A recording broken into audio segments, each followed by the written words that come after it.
اللہ کریم کی حمد و ثنا جو وحدہ لا شریک ہے، خالق کائنات بھی ہے، مالک کائنات بھی ہے اور رازق کائنات بھی ہے۔ اللہ جل مجدہ الکریم کی حمد و ثنا کے بعد واجب الاحترام عزیز دوستو، عزیز ساتھیو، آج کی ہماری چند منٹ کی محفل عید الاضحیٰ کے حوالے سے دعائے اللہ رب العالمین حق سچ بولنے کی توفیق عطا فرمائے۔ چند ایک مسائل آپ کے سامنے پیش کرنے ہیں۔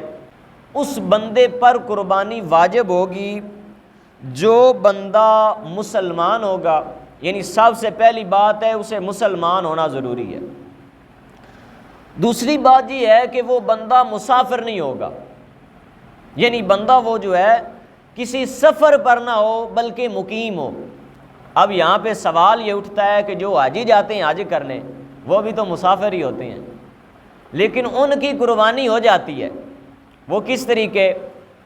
ان کی جو ٹکٹ کے پیسے ہوتے ہیں نا وہ جہاز میں کاٹ لیتے ہیں، آدھی ان کی جو پیسے ہوتے ہیں وہ کاٹ لیتے ہیں اور انہی کے بچے ہوئے پیسوں کی عرب میں جا کے قربانی ہو جاتی، بندے کو نہیں پتہ ہوتا کس جگہ ہوتی ہے، لیکن گوشت جو ہے وہ غریبوں میں تقسیم ہو جاتا ہے۔ یہ ایک ایسا نظام ہے، حاجی حج کرنے والا مسافر نہیں ہوگا، اس کے علاوہ کوئی ایسا بندہ جو مسافر ہو اس پر قربانی واجب نہیں ہوگی۔ اس کے بعد مسلمان بھی بندہ ہو، گھر میں رہنے والا بھی ہو، اس کے بعد یہ بات ہے کہ وہی بندہ اتنی طاقت رکھتا ہو کہ اس بندے کے پاس اپنی ضروریات کے علاوہ، ضروریات کیا ہوتی ہے؟ ضرورت میں یہ جو سواری ہے نا، موٹر سائیکل لگا لیں، سائیکل لگا لیں، یہ بندے کی ضرورت ہے۔ ضرورت کے علاوہ اس کے گھر کے اندر 52.5 تولے چاندی کے برابر اگر کوئی سامان پڑا ہے، کوئی بسترے ہیں یا برتن ہیں اس کے گھر کے اندر موجود ہیں جس کی قیمت 52.5 تولے چاندی کے برابر ہے، اس بندے پر قربانی کرنی واجب ہو جائے گی۔ ٹھیک ہو گیا؟ میرے آقا کریم علیہ الصلاۃ والسلام آپ نے فرمایا کہ جو بندہ قربانی جان بوجھ کر نہ کرے وہ عید کی نماز پڑھنے نہ آئے۔ اتنا سخت حکم ہے، ہم نے آج تک کسی کو یہ بتایا نہیں۔ کوئی بندہ مالدار بھی ہو، اچھا خاصا مال بھی ہو، پیسہ بھی ہو، لیکن وہ قربانی نہ کرے، ہم اسے کہہ لیں گے کہ تو مسجد میں نہ آ، وہ کہے گا تو کون ہوتا ہے مجھے روکنے والا؟ ٹھیک ہے، آج دنیا دار تجھے نہیں روکیں گے، کل حشر والے دن اللہ کی عدالت میں تجھے روکا جائے گا۔ اللہ کی عدالت میں تجھے روک کر یہ پوچھا جائے گا، بتا تیرے پاس طاقت بھی تھی، تیرے پاس قوت بھی تھی، لیکن تو نے قربانی کیوں نہیں کی؟ پھر بندہ کیا جواب دے گا؟ آخری بات یہ ہے، توجہ کے ساتھ آخری یہ مسئلہ، قربانی جو ہے یہ گھر پر واجب نہیں ہوتی، یعنی ایک گھر ہے نا، گھر پر واجب نہیں ہوتی۔ قربانی ہر اس بندے پر واجب ہوتی ہے جو خود مالک ہو اور اس کی ملکیت کے اندر اتنا سامان موجود ہو جس کی قیمت 52.5 تولے چاندی کے برابر ہو جاتی ہے۔ چاہے گھر کے اندر بیٹا اور باپ ہیں، دونوں ذمہ دار ہیں تو دونوں پر قربانی کرنی واجب ہوگی، ایک پر نہیں۔ 2 بھائی ہیں اور 2 بھائی اکٹھے رہتے ہیں، ٹھیک ہے، ایک ہی گھر میں ہیں، اور 2 بھائی اتنے مالدار ہیں کہ دونوں کے پاس اتنی طاقت ہے کہ وہ قربانی کرے اور ان کے پاس جائیداد بھی ہے، تو یہ نہیں ہوگا کہ وہ کہے نہیں ہمارا باپ تو ایک ہی تھا، ہم قربانی ایک ہی کریں گے۔ نہیں، ہر بندے پر واجب ہے کہ جس کے پاس 52.5 تولے چاندی کے برابر مال اور یا پیسہ موجود ہے اس بندے پر قربانی کرنی جو ہے یہ واجب ہو جائے گی۔ نبی اکرم صلی اللہ تعالی علیہ وآلہ وسلم نے فرمایا، قربانی کرتے وقت، جانور کو ذبح کرتے وقت اگر وہ جانور اتنا تیز ہو کہ وہ اچھلے اور اس کی اس حرکت سے جانور کو چوٹ آ جائے، یعنی جانور صحیح سلامت تھا، تندرست تھا، اب اس نے اتنی تیزی کے ساتھ چھلانگ لگائی ہے، اس جانور کو چوٹ لگ گئی ہے، پیارے آقا نے فرمایا وہ قربانی کا جانور اسے ذبح کر دیا جائے، اللہ قربانی قبول فرما لے گا۔ یعنی قربانی کرتے وقت اگر اسے چوٹ آئی ہے اس کا عیب شمار نہیں کیا جائے گا، بلکہ اسے قربان کر دیا جائے گا۔ ٹھیک ہو گیا۔ اس کے بعد ایک مسئلہ بڑی وضاحت کے ساتھ سمجھنا چاہیے، زندگی میں آ جاتا ہے، کبھی نہ پیش آ جاتا ہے کہ 7 بندوں نے حصہ ڈالا، اونٹ ہے یا گائے ہے، ٹھیک ہے، 7 بندوں نے حصہ ڈالا اور ان 7 حصے داروں میں سے کوئی ایک حصے دار فوت ہو گیا، ٹھیک ہے، 7 بندے ہیں نا جنہوں نے جانور کے اندر حصہ ڈالا، 7 میں سے ایک بندہ فوت ہو گیا، مر گیا۔ اب کیا ہوگا، وہ جو 6 حصے دار ہیں نا، ان 6 حصے داروں پر یہ لازم ہے کہ وہ اس 7ویں حصے دار مرے ہوئے کے گھر میں جائیں اور اس کے گھر میں جا کر اس کی بیوی ہو یا اس کے بچے ہوں، ان سے جا کر پوچھے کہ تمہارے میاں کا وہ حصہ تھا، ہم اس کی طرف قربانی کر دیں یا نہ کریں۔ اگر جس بندے نے مرے ہوئے بندے کے گھر سے نہ پوچھا، ان 6 بندوں کی قربانی نہیں ہوگی۔ یہ مسئلہ بڑی وضاحت کے ساتھ، ان 6 بندوں کی قربانی نہیں ہوگی۔ دوسری بات، اگر وہ جائیں اس کے گھر میں پوچھیں کہ ہمارا 7واں حصے دار فوت ہوا ہے، حصے دار کا گھر والا نہیں، خود بندہ فوت ہو جائے، یعنی جس کے نام کا حصہ تھا نا وہ خود فوت ہو جائے، اس کے حوالے سے ہے۔ اس کے گھر میں گئے، پوچھا، وہ حصے دار تو فوت ہو گیا، اب قربانی کر لیں۔ اگر اس کے گھر والے اجازت دے دیں کہ ہاں اس کی طرف سے کر دو، تو پھر اللہ 7 کی قربانی قبول فرما لے گا۔ اگر اس کے گھر والے رشتہ دار یہ کہہ دیں کہ نہیں ہمارا بندہ فوت ہو گیا ہے، ہم نے پیسے واپس لینے ہیں، اب جب 7ویں بندے کا حصہ نکالا جائے گا جانور سے، باقی کتنے بچیں گے؟ 6 بچ جائیں گے۔ 6 بندوں کی قربانی نہیں ہوتی، 6 بندے بچ جائیں گے، کیونکہ جو جانور بڑا ہوتا ہے اس میں 7 حصے پورے کرنے ہوتے ہیں۔ اب 7واں جو بندہ ہے انہیں شمار کرنا چاہیے، انہیں ڈھونڈنا چاہیے۔ 7واں بندہ جب انہیں مل جائے، 7 بندے قربانی کر دیں، اللہ قربانی کو قبول فرما لے گا۔ یہ مسئلہ سمجھ میں آ گیا نا کہ کوئی 7 بندوں میں سے کوئی ایک حصے دار فوت ہو جاتا ہے تو اس صورتحال میں کیا کرنا چاہیے۔ اس کے بعد ایک اور مسئلہ ہے، قربانی کے حصے داروں میں سے ایک ایسا بندہ آ جائے جو بندہ کلمہ نہ پڑھنے والا ہو۔ مثال کے طور پر 6 بندے مسلمان ہیں، ایک بندہ کافر ہے، اور کافر کہتا ہے کہ چلو تم مسلمان ہو، تم اپنی قربانی کر لو، میں کافر ہوں، میں اپنے پیسوں سے یہ گوشت اپنے بچوں کو کھلا دوں گا۔ یعنی اس کی نیت، اس کے دل کا ارادہ یہ ہو کہ صرف میں نے گوشت کھانا ہے، قربانی کا نہیں، صرف میں نے گوشت کھانا ہے۔ اس ایک بندے کے حصے کی وجہ سے 6 بندوں کی قربانی نہیں ہوگی۔ ایک بندہ بد دیانت اگر آ گیا نا 7 بندوں میں، اس کا ارادہ یہ ہے کہ میں نے فقط صرف گوشت کھانے کے لیے حصہ دے رہا ہوں، کوئی اللہ کی عبادت نہیں، ٹھیک ہے، کوئی اور میرے دل کے اندر اور کوئی بھی چیز نہیں، اس بندے کی قربانی بھی نہیں ہوگی، اور جو 6 بندے حصے دار ہیں ان کی قربانی بھی نہیں ہوگی۔ اور آخری بات، ہم جب قربانی کرتے ہیں تو ایک غلطی کر دیتے ہیں کہ قربانی کرنے کے بعد ہم نے ایک مشورہ کیا ہوتا ہے کہ یار جو بندہ گوشت بناتا ہے نا، قصاب، ٹھیک ہے، کسائی جسے کہتے ہیں، گوشت بنانے والے کو ہم نے طے کیا ہوتا ہے کہ 1 کلو گوشت کا دینا ہے۔ یہ بارے شریعت پڑھی ہے، شریعت کی کتاب ہے، اس کے اندر یہ لکھا ہے کہ جو گوشت بنانے والا بندہ ہو اسے قربانی کا گوشت اجرت کے لیے نہیں دیا جا سکتا، مکا کے نہیں دیا جا سکتا کہ میں نے 7 بندے ہیں کلو گوشت کا دے دیں، نہیں، کسی کا حصہ قبول ہی نہیں ہوگا۔ پیسے دے دیں، ہاں گوشت دینا چاہتے ہیں، پھر ایسے نہ دیں کہ جیسے کسی کو اجرت دی جاتی ہے، ایسے دیں جیسے کسی غریب کی مدد کی جاتی ہے، کسی غریب کی مدد کی جاتی ہے، ایسے گوشت دے دے پھر قبول ہو جائے گا۔ اگر یہ لکھ دینا نہیں میاں ونڈے نال سارے کلو کلو دینا ہے، کسی دی قربانی قبول نہیں ہوئے گی، اجرت نہیں دیتی جا سکتی۔ قربانی دے گوشت وچوں اجرت نہیں دیتی جا سکتی۔ قربانی دا گوشت فقط بندہ خود کھا سکتا ہے، اپنے بچیاں نو کھوا سکتا ہے، غریباں نو کھوا سکتا ہے اور اپنے دوستاں نو کھوا سکتا ہے۔ ٹھیک ہو گیا؟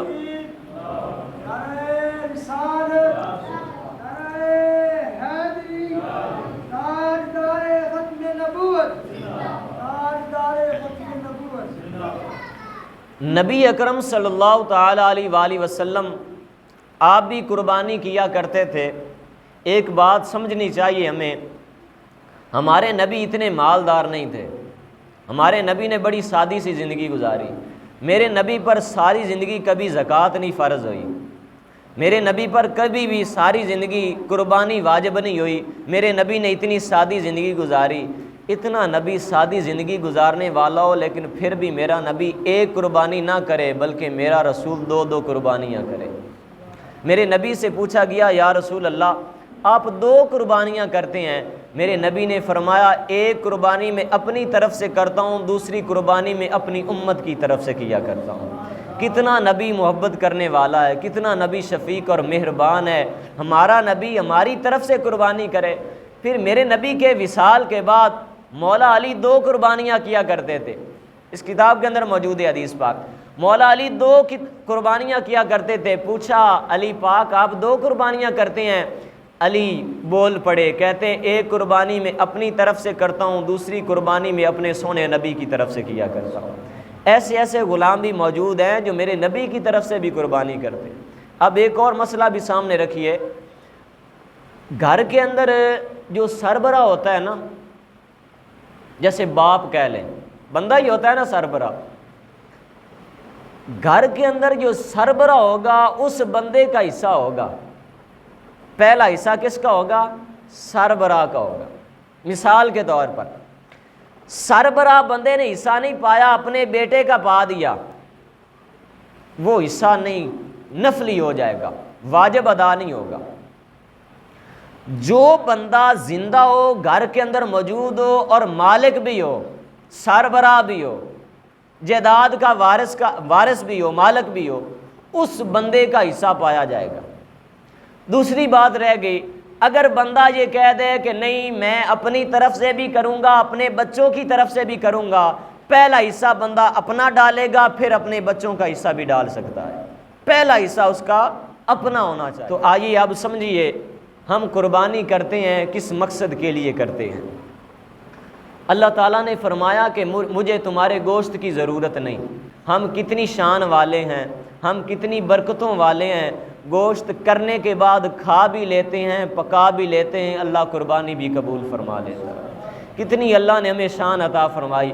میرے پیارے رسول صلی اللہ تعالیٰ علیہ وآلہ وسلم نے فرمایا میرے باپ ابراہیم کا ایسا چہرہ تھا جیسے اللہ نے میں محمد کا چہرہ بنایا ہے۔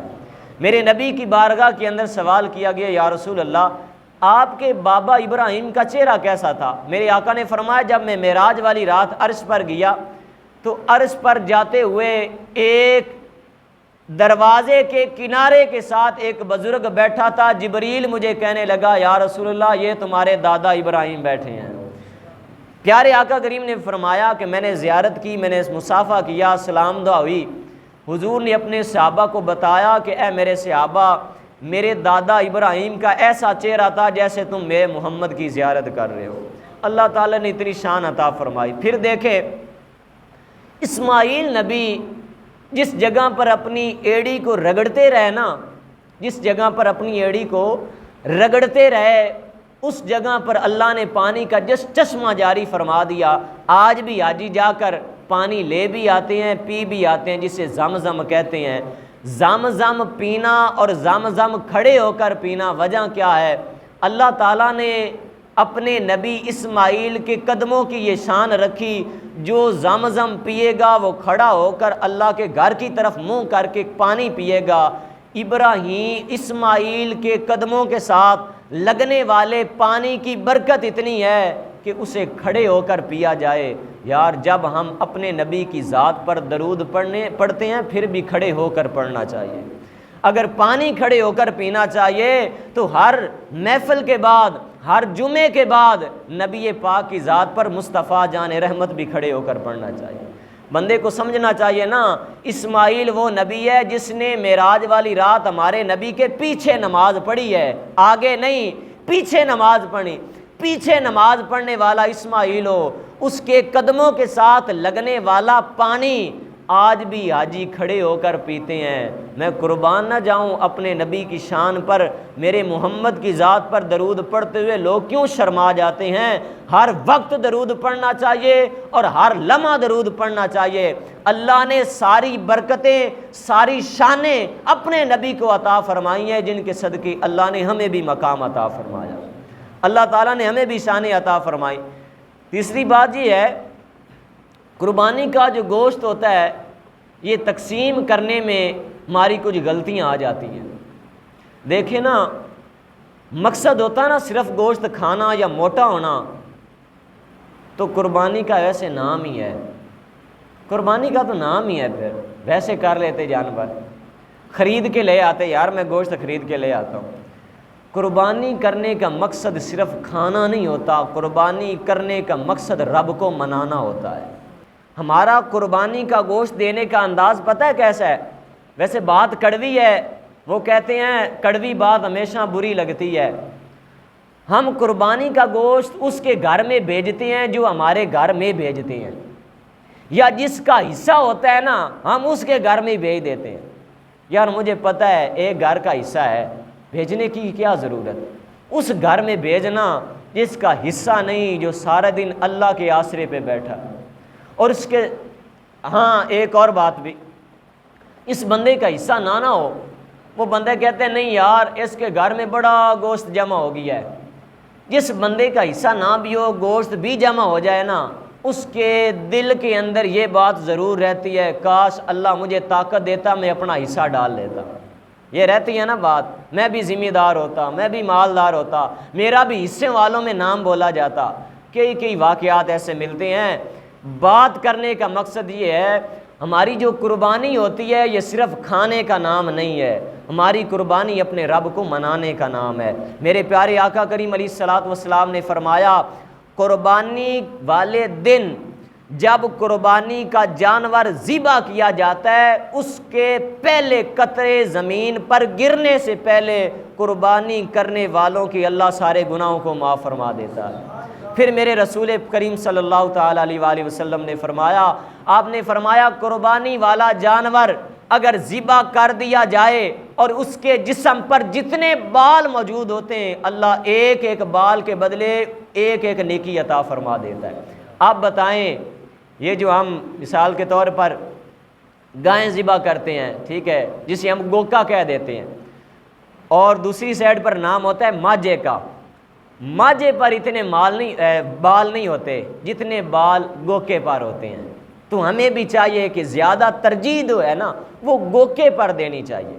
یہ بات نہیں کہ ماجے کی قربانی نہیں ہوتی، یہ مطلب نہیں لینا، قربانی ہو جاتی ہے، قربانی میں کوئی ذرے جتا بھی نہیں فرق۔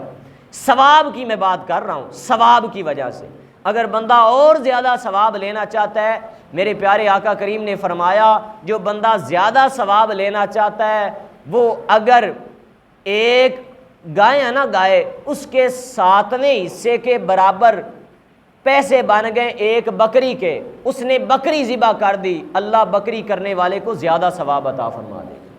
ٹھیک ہو گیا؟ یہ جو درجے ہوتے ہیں نا، جی اللہ نیت پر عطا کرتا ہے، جیسے بندے کی نیت ہوگی۔ ٹھیک ہو گیا؟ اور ایک اور بات بھی ہے کہ قربانی والا جانور جو ہے یہ ذبح کرنے سے پہلے جو چھری ہوتی ہے نا، یہ جانور کے سامنے نہیں لانی چاہیے، یہ بات منع کی گئی ہے، قربانی والے جانور کے سامنے نہیں لانی چاہیے، نہ ہی اس کا منہ تیز کرنا چاہیے، نہ ہتھیار اسے دکھانے چاہیے۔ ہاں ذبح ہونے کے بعد پھر بھی جو ہوتا ہے وہ اللہ کی مرضی سے، قربانی سے پہلے جانور کو تکلیف نہیں دینی چاہیے۔ اور ایک اور بات بھی، قربانی والے جانور کا نام رکھ دیا نا کہ یہ قربانی والا ہے، اس پر سواری نہیں کرنی چاہیے۔ اس پر یہ جو ہم مثال کے طور پر چارہ لاتے ہیں، ٹھیک ہے، اس پر بوجھ ڈال دیتے ہیں، یہ بھی نہیں کرنا چاہیے، گناہ ہے۔ قربانی والے جانور کے اوپر وزن بھی نہیں ڈالنا چاہیے، قربانی والے جانور کے وال بھی کینچی کے ساتھ نہیں کاٹنے چاہیے، قربانی والے جانور پر سواری بھی نہیں کرنی چاہیے، بلکہ قربانی والے جانور کو موج مستی کروانی چاہیے، اس کو خوشی خوشی کے ساتھ 4 دن جو ہوتے ہیں نا اس کے پاس خوشی خوشی کے ساتھ اسے نہلانا چاہیے، محبت کرنی چاہیے۔ اللہ نے یہ عظمت اور یہ شان جو ہے یہ بندے کے لیے رکھی ہے، جیسے بندے کی محبت ہوگی ویسا ہی اللہ انعام عطا فرما دے گا۔ آخری بات تھوڑی سی عرض کرنی ہے، اللہ تعالیٰ نے ہمیں سمجھ عطا فرمائی ہے، عقل دیا ہے اللہ نے، عقل کے بعد اللہ نے ہمیں علم عطا فرمایا ہے۔ علم کے بعد بھی ایک چیز ضروری ہوتی ہے جو بندے کے پیدا ہونے سے لے کر قبر تک نال جاتی ہے، وہ بندے کا ادب ہوتا ہے، بندے کا ادب ہوتا ہے۔ ایک بندہ نا نماز پڑھ رہا ہے اور اس نے پتہ ہے کیسے نماز شروع کی، ایسے ایسے، ٹھیک ہے، میں نے کہا یار کو خدا کا خوف کر، ایسے نماز۔ ساتھ والا بندہ بولا، اس نے کہا حافظ صاحب تجھے نہیں پتا یہ بڑا پڑھا لکھا بندہ ہے۔ میں نے کہا کتنا پڑھا ہوگا؟ کہتا میٹرک کی ہے اس نے۔ میٹرک کرنے والے کا ہم حال نہیں پوچھتے، چاہے جتنا مرضی پڑھا ہو۔ یہ دیکھو نا، یہ طریقہ ہے اللہ کے سامنے کھڑے ہونے کا، یہ ایسے ہاتھ کھڑے کر، یہ ہماری ہتھیلیوں کا جو قبلہ ہے یہ کعبے کی طرف ہونا چاہیے۔ بڑے بڑے میں بندے دیکھتا ہوں بالکل جناب ہے دین کا نہیں پتا، دنیا کی مرضی جتنی مولوی کا گلہ سن لیں، عالم دین کا گلہ سن لیں۔ میرے آقا کریم علیہ الصلوۃ والسلام نے فرمایا دنیا میں جاتے ہوئے تمہیں جس جگہ پر جنت کی کیاری نظر آ جائے اس کیاری میں بیٹھ جایا کرو۔ صحابی نے عرض کی یا رسول اللہ دنیا میں جنت کی کیاری؟ میرے آقا نے فرمایا جس جگہ پر تمہیں لوگ قرآن پڑھانے والا نظر آ جائے یا میری حدیث پڑھانے والا نظر آ جائے، وہ محفل ایسی ہوتی جیسی جنت کی کیاری ہوتی ہے، اس کیاری میں بیٹھ جایا کرو۔ اور کیاری میں بیٹھنے کے بعد جنت میں جو کچھ بھی نازل ہوتا ہے اللہ تمہارے حصے میں بھی عطا فرما دے گا۔ اب بات سامنے آ گئی، بندہ جوتی خریدے نا، جوتی لینے کے لیے جائے، بندہ مشورہ کرتا ہے یار میں کیسی لے کے آؤں، میں کس کمپنی کی لاؤں۔ کپڑے خریدنے جائے تو بندہ مشورہ کرتا ہے یار نماز پڑھنے کے لیے کیوں نہیں مشورہ کرتا۔ سال بعد بندہ مسجد میں آتا ہے نماز پڑھنے، عید کی سال بعد، ٹھیک ہے، سال بعد آتا ہے۔ آپ اندازہ لگائیں جو بندہ سال بعد آ رہا ہے اس کو سبحانک اللہ آئے گی؟ نہیں آئے گی، اس کو الحمدللہ وہ کیا آ کے کرے گا؟ یہ اللہ کے سامنے سینہ زوری ہے نا۔ اللہ تعالیٰ فرماتا ہے اے انسان میں نے تجھے اپنی عبادت کے لیے پیدا کیا۔ یہ قرآن پاک کا سورۃ زاریات ہے، وما خلقت الجن والانس الا لیعبدون۔ اللہ تعالیٰ نے فرمایا میں نے تجھے اپنی عبادت کے لیے پیدا۔ رب کہتا ہے میں نے عبادت کے لیے پیدا کیا، بندہ کہتا ہے میرے پاس ٹائم ہی نہیں ہے، بندہ کہتا ہے میرے پاس ہے، یعنی رب کو نہیں پتا تھا تو نے کام کرنا ہے۔ اللہ نے تیرے جو اعضاء بنائے نا، ہاتھ بنائے، کان بنائے، ٹانگیں دی ہیں، رب نے تجھے عطا کرنے کے بعد اللہ نے تجھے ڈھیل دی ہے، تو کیا کرتا ہے؟ تو اللہ کو راضی کرتا ہے یا آدھے پیٹ پوجا کرتا ہے؟ اگر اللہ کے سامنے تو اپنی روزی بھی کماتا ہے اور عبادت بھی کرتا ہے پھر عرش والا رب بھی راضی ہو جائے گا اور اللہ کا پیارا رسول بھی تیرے اوپر راضی ہو جائے گا۔ یہ بات ہے۔ اور اس کے بعد یہ بھی ہے کہ بندہ علم جاننے والا نہ ہو تو دین والوں کی قدر کرنی چاہیے، یہ بڑی کمزوری ہے۔ بندے تو یہاں تک کہہ دیتے ہیں یار مولوی کون سی چیز ہے، مولوی تو ایک کمی ہوتا ہے، کمی تمہارے گھر کا کام کرتا ہے، مولوی وہ ہے جو مصلی رسول پہ کھڑے ہو کر مصطفیٰ کی نوکری کرتا ہے، وہ تمہارے گھر کی نوکری کرنے والا کمی ہو سکتا ہے، یہ جو مصلی پہ کھڑا ہونے والا ہے اسی اللہ نے تمہارے لیے سردار بنا کہ ساڈے دلاں دے اندر اگر علم نہیں آیا نا تو علم والیاں دی قدر آنی چاہیے ہے۔ دعا ہے اللہ تعالیٰ انہاں چیزاں دے سانوں عمل دی توفیق عطا فرمائے، اللہ تعالیٰ اس مسجد نو شاد و آباد فرمائے، آمین بجاہ النبی الامین والسلام۔